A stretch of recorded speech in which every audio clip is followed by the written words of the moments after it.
Natong si Baste Duterte, we will always choose peace over conflict.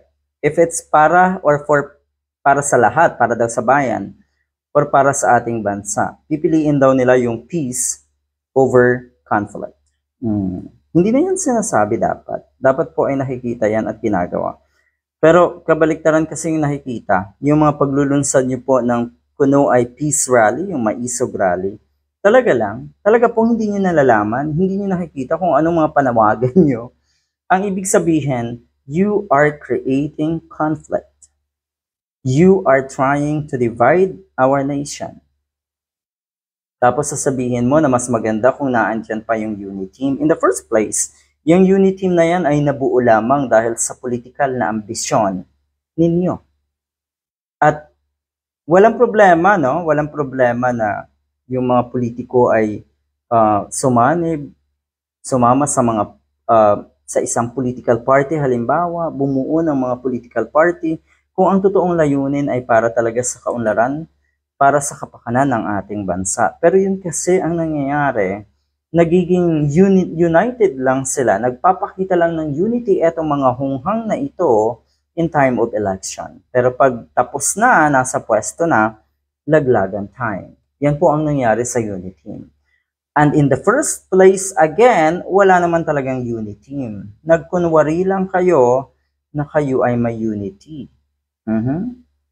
Yung mga kabulastugan nyo ay kitang-kita naman. Anyway, mas maganda daw sana kung naandyan pa yung unity team, sabi na daw Batang Duterte. Davao City Mayor Sebastian Duterte expressed that it would have been preferable if the unity team alliance na pinamunuan nga ni Marcos Jr. at ni Sara Duterte ay intact pa rin. Mas okay sana daw kung intact pa rin. It didn't happen at all na kayo ay naging intact for a common good or for common purpose para sa bansa natin.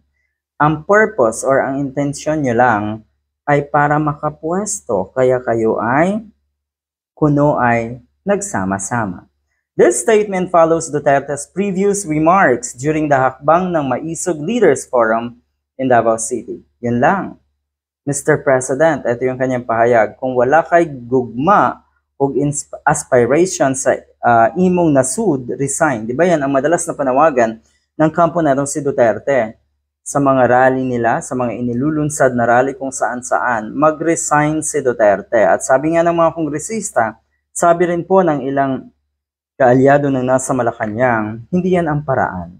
Ako'y naniniwala, hindi na uso yung mga ganitong klaseng paglulunsad ng rally. Talaga lang. Parang hindi na bagay kasi sa kasalukuyang panahon yung ganito eh. Pag-usapan nyo. Okay? Pwedeng pag-usapan sa Senado, pwedeng pag-usapan sa Kongreso.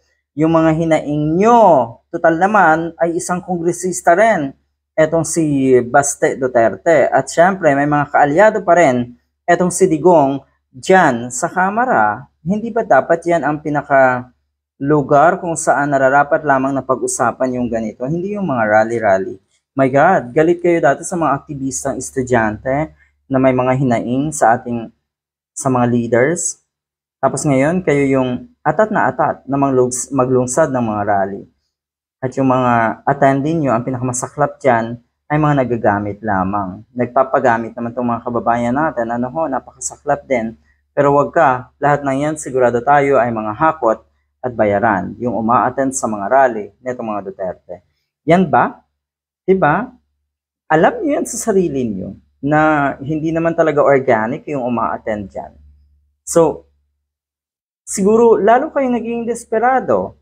Dahil ang totoo niyan, wala naman talagang kusang loob na uma-attend dyan para ipakita ang suporta sa inyo. Nangangalap kayo ng suporta. Nagbabayad kayo ng supporters. Di ba ang sagwa?